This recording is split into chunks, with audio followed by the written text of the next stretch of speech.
Hi you guys, it's Michelle and I'm back with another kind of like inspirational kind of video. I was looking back on like my videos that I've posted over the past few months and I realized I haven't done one of these for a few videos. It's been a while. So I found this online and I thought it would be really great to share with you guys. I kind of have mixed it up and made it my own. And basically it was an article that talked about certain things that you could do in order to be a happy and productive stay-at-home mom.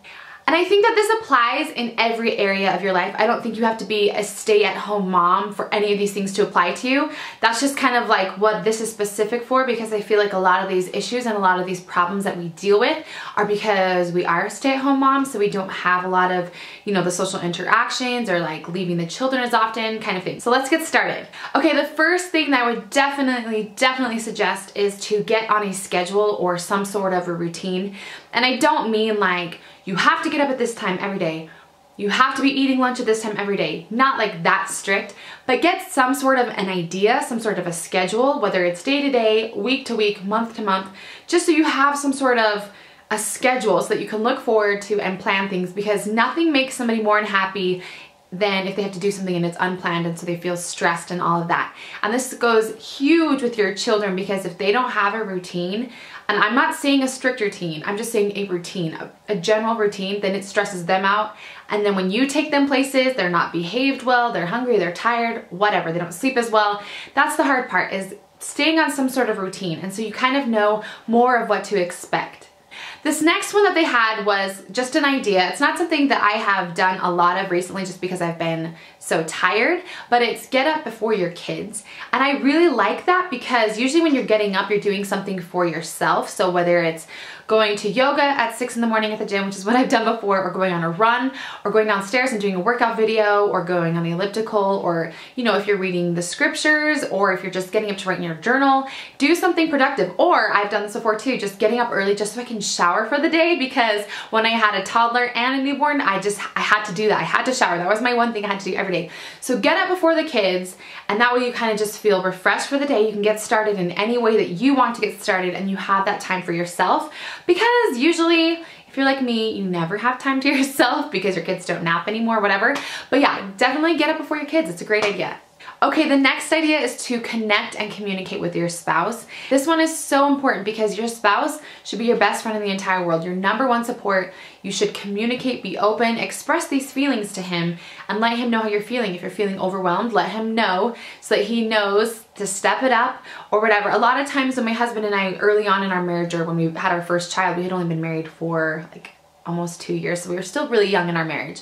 He didn't know what I was expecting of him, and that's so crucial with your spouse. They need to know specifically what you need. You know, like, I'm having a hard day, that means I need time alone. So can I go, you know, to the mall by myself, or can I go to Target, like me, by myself, or can I just sit in a room or sit in a hot bath by myself? Can you do this for me? You need to be very specific. You need to be open and communicate, because people can't read your minds, you know, it's hard.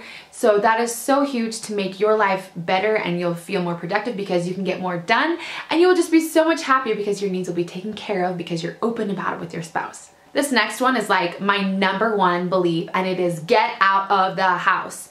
There's nothing worse than just sitting at home all day long. Everybody gets cabin fever. I don't care who you are. Nobody can sit indoors all day, every day, you know, just sitting there. And I know that everybody's situation's different. My mom, for instance, when she first had my brother, my dad was in dental school, so he was literally gone all day, every day. And they were living in downtown Chicago, like in the middle of Chicago. They had no car. It was winter time. She had no friends, no family. It was just rough. And so she was indoors all day long, and she would get so stir crazy. So once we did get a car, and once the rest of us came along, I think she just made it such a priority to get out of the house, because it really does just, you get like a headache, you just kind of get cabin fever, you just feel gross. Even if it's just to go on a walk outside, just get some fresh air, because it really affects your mental, I don't know, your mental state. I feel like it makes you so much happier to get out of the house, just to get out of the chaos. I know I do that sometimes. I'm leaving my house sometimes in like the biggest mess, but I don't care because I'm getting out of the house for the day, and I think it helps the boys because they get cabin fever too. So that's a huge tip on how to be happy as a stay-at-home mom. I am so passionate about this next one, and it's have your own hobby.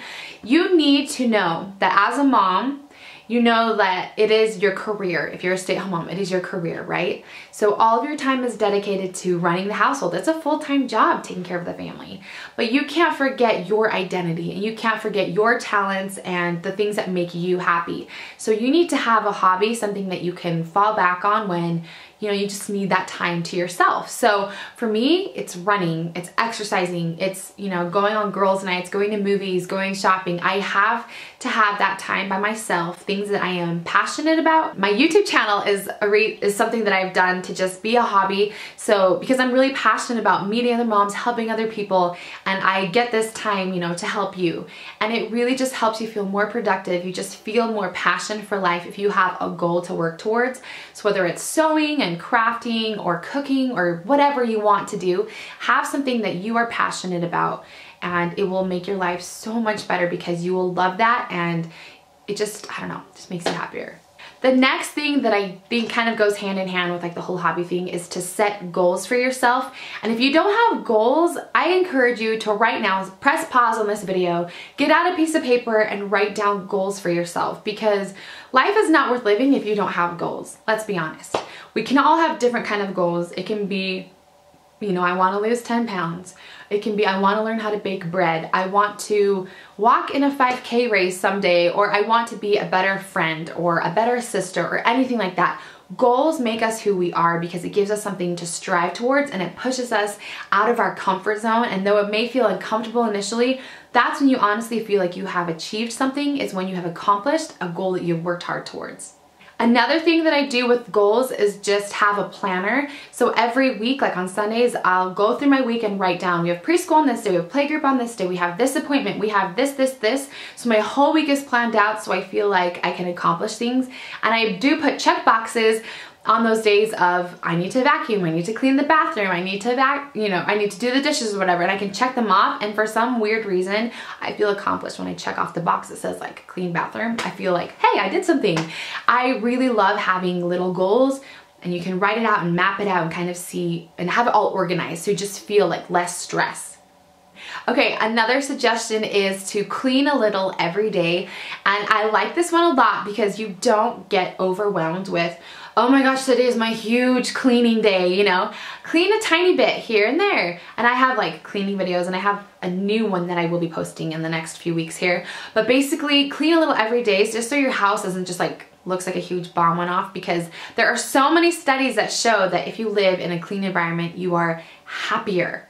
I really love this next one, and it's have quiet time with your kids. This is usually what we do in the afternoon after they've had their naps, or lately they don't have naps, neither one of them, but we just have quiet time. So no music on, no TV, no iPad, and we just play in our playroom. We play with puzzles and blocks, and we read stories, we cuddle. Some of my most cherished memories with my children so far are just this quiet time that we have for them to just enjoy being with me, and I can enjoy being with them, and we can just bond and just not be distracted from the rest of the world. Okay, so that's it for my video on how to be a stay-at-home productive mom. If you guys have any comments on what you guys do to make yourself stay sane or anything like that, please comment down below and let me know. Also, thumbs up if you guys like more of these like inspirational kind of videos. I'm really trying to get a gauge on what you guys like to watch, so I can please you, so I can make you happy, so I can help you in any way, shape, or form. I love being a stay-at-home mom. It truly is my dream job. It's the hardest thing I've ever done, but the most rewarding thing I have ever done. And I am so grateful for every challenge that comes my way, which is almost every day, because it really forces me to step back and try to change who I am so that I can be a better person, and so I can be a better mom and a better wife, friend, etc., etc.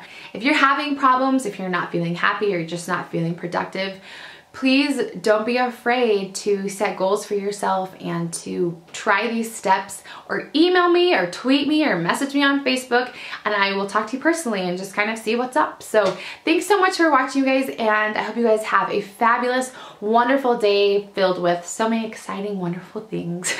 And we'll see you guys later in my next video. Bye!